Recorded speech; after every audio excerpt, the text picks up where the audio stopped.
గాయత్రి ఖమ్మం జిల్లా ఉమ్మడి ఖమ్మం జిల్లాకు సంబంధించి సత్తుపల్లి దాంతోపాటు కొత్తగూడెం మనుగూరు ఇల్లందు సంబంధించి కొత్తగూడెం ఏరియాలో ఈరోజు 5,370 మంది ఓటర్లు తన ఓటర్స్ వినియోగించుకునేందుకు ఉదయం నుంచి 7 గంటల నుంచి 5 గంటల వరకు కూడా పోలింగ్ కొనసాగింది. ఇప్పుడు ప్రస్తుతం 5 గంటలకు ముగిసేసరికి ఓటర్లు ఎవరిని పోలింగ్ కేంద్రాలు రానివ్వడం లేదు.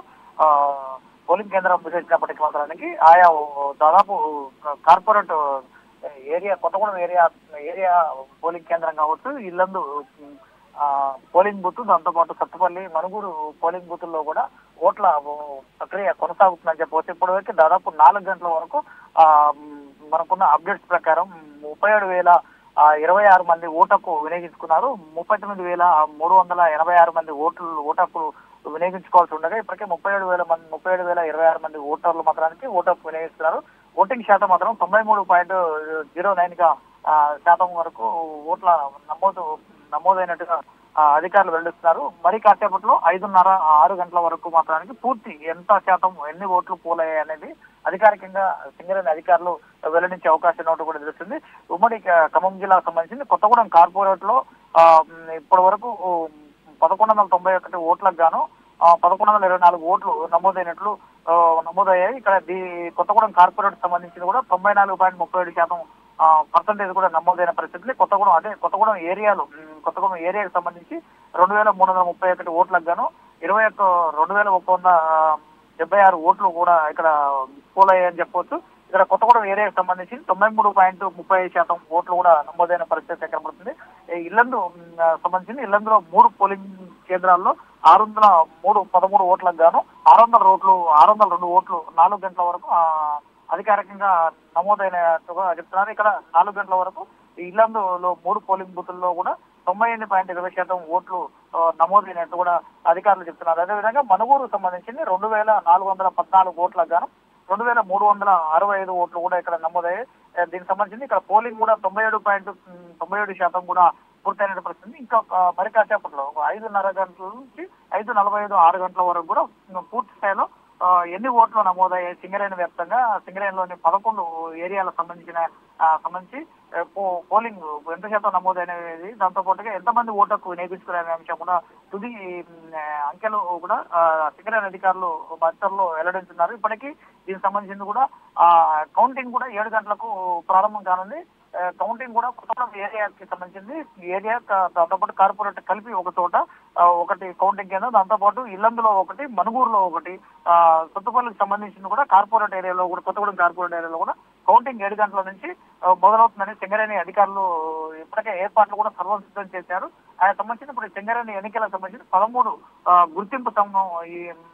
గుర్తింపు పొందిన రిజిస్టర్డ్ సంఘాలు కూడా పోటీలో ఉన్నాయి. పోటీలో కూడా ప్రధానంగా ఐఎన్టీయూసీతో పాటు ఏఐటీసీ మధ్యన ప్రధాన పోటీ నెలకొందంటూ మాత్రానికి మనకు విశ్లేషణ కూడా చెప్తున్న పరిస్థితి కనబడుతుంది. ఓవరాల్ గా ఇప్పటికీ కొత్తగూడెం రీజియన్ పరిధిలో కూడా ఐఎన్టీసీకి ఏఐటీసీ కూడా ఉరావరిగా ఓట్లు కూడా పోలవుతున్నట్టుగా అధికారులు దాంతో పాటు విశ్లేషణ కూడా చెప్తున్న పరిస్థితి కనబడుతుంది. గాయత్రి, రైట్. రజనీకాంత్, మొత్తంగా 11 డివిజన్లో నిర్వహించే ఈ ఎన్నికలకు సంబంధించి కార్మిక శాఖ అధికారులు ఎటువంటి ఏర్పాట్లు చేశారు?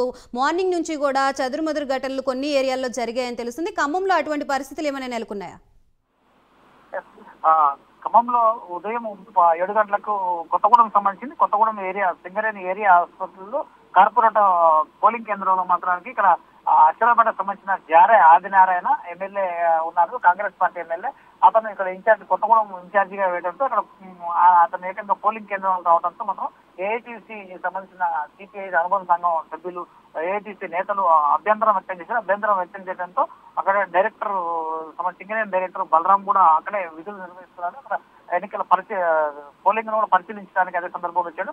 వారిని సున్నితంగా హెచ్చరించడంతో మాత్రం అక్కడి నుంచి ఎమ్మెల్యే జారే ఆదినారాయణ అక్కడి నుంచి వెలుదిరిగిన పరిస్థితి. కాబట్టి ఈ ఒక ఘటన మినహా కొత్తగూడెం కావచ్చు, ఇల్లందు, సత్తుపల్లి, మనుగూరులో కూడా ఎలాంటి ఘటనలు కూడా చోటు చేసుకోలేదు.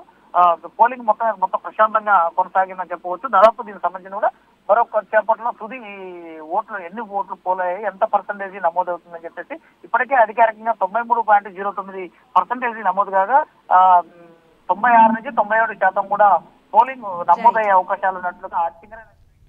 Right, thank you Rajinikanth. Right. Singareni ఎన్నికల పోలింగ్ అయితే ముగిసింది. సాయంత్రం 4 గంటల వరకు 90% పోలింగ్ జరిగింది. పోలింగ్ కేంద్రాల వద్ద భారీ బందోబస్తు ఏర్పాటు చేశారు. రాత్రి 7 గంటలకి కౌంటింగ్ ప్రారంభం కానుంది. అలాగే అర్ధరాత్రి ఫలితాలు వెలువడే అవకాశం ఉన్నట్లుగా తెలుస్తోంది. దీనికి సంబంధించి కంప్లీట్ అప్డేట్స్ ఇవ్వడానికి మా ప్రతినిధి తిరుపతి వరంగల్ నుంచి సిద్ధంగా ఉన్నారు. తిరుపతి, చెప్పండి, వరంగల్లో ఈ సింగరేణి ఎన్నికలకు సంబంధించి ఎటువంటి వాతావరణం నెలకొంది, అలాగే అధికారులు ఎటువంటి ఏర్పాట్లు చేశారు? గాయత్రి, అధికారులు అన్ని ఏర్పాట్లు పూర్తి చేసి పోలింగ్ ప్రక్రియను కూడా ముగిసినటువంటి పరిస్థితి. 5 గంటలకే పోలింగ్ ప్రక్రియ ముగిసింది. ఉదయం 7 గంటల నుంచి సాయంత్రం 5 గంటల వరకు భూపాలపల్లి సింగరేణిలో పోలింగ్ ప్రక్రియ కొనసాగింది. సాయంత్రం 5 గంటల వరకు అధికారులు ఇచ్చినటువంటి వివరాల ప్రకారం 94.7% పోలింగ్ నమోదైనట్టు అధికారులు వెల్లడించారు. 5,410 మంది ఓటర్లు ఉండగా 5,123 మంది ఓటు హక్కును వినియోగించుకున్నారు. దీనికి సంబంధించినటువంటి ఆ ఫలితాలను సాయంత్రం 7 గంటలకు అధికారులు అంబేద్కర్ స్టేడియం దగ్గర మినీ ఫంక్షన్ హాల్ లో ప్రారంభించబోతా ఉన్నారు. ఉదయం 7 గంటల నుంచి 5 గంటల వరకు పోలింగ్ ప్రక్రియ కొనసాగింది. ఇప్పుడు సాయంత్రం 7 నుంచి కౌంటింగ్ ప్రక్రియ జరిపేందుకు అధికారులు అన్ని ఏర్పాటు చేసినటువంటి పరిస్థితి. భూపాలపల్లి సింగరేణి గనిలో కూడా గత కొద్ది రోజులుగా 13 గుర్తింపు సంఘాలకు సంబంధించినటువంటి పోటీ జరిగినప్పటికీ కూడా కేవలం 2 సంఘాలకు సంబంధించినటువంటి ప్రధాన పోటీ ఉన్నట్టు అక్కడ వాతావరణం కనిపించింది. ఉదయం కొంత ఎన్ఐటీసీ సంబంధించి కావచ్చు, ఏఐటీసీ సంబంధించిన నేతల మధ్య వాగ్వాదం చోటు చేసుకుంది. కొంత ఎర్ర చొక్కలతో కావచ్చు వీరంతా లోపలికి వెళ్తున్నారు, వెళ్ళవద్దంటూ కూడా పెద్ద ఎత్తున పోలీసుతో పంపించొద్దంటూ కూడా ఇరు సంఘాలకు సంబంధించిన నేతలు వాగ్వాదానికి పాల్పడినటువంటి పరిస్థితి నేపథ్యంలో ఇరు సంఘాల నేతలను పోలీసులు చేరగొట్టారు. కొంత 10:30 నుంచి 11 మధ్యలో ఉదిత వాతావరణం చేసుకున్న తర్వాత అధికారులు ఎప్పటికప్పుడు అప్రమత్తమై 9 పోలింగ్ స్టేషన్ల దగ్గర అధికారులు సమన్వయంతో అన్ని ఏర్పాట్లు పూర్తి చేసి ఎటువంటి అవాంఛనీయ సంఘటనలు చోటు చేసుకోకుండా పోలింగ్ ప్రక్రియను ప్రశాంతంగా ముగిసినటువంటి పరిస్థితి కనబడుతుంది. మరి కాసేపట్లోనే 7 గంటలకు కౌంటింగ్ ప్రక్రియ ప్రారంభమవుతుంది. Gayatri. Right. Thank you for the update, Tirupati.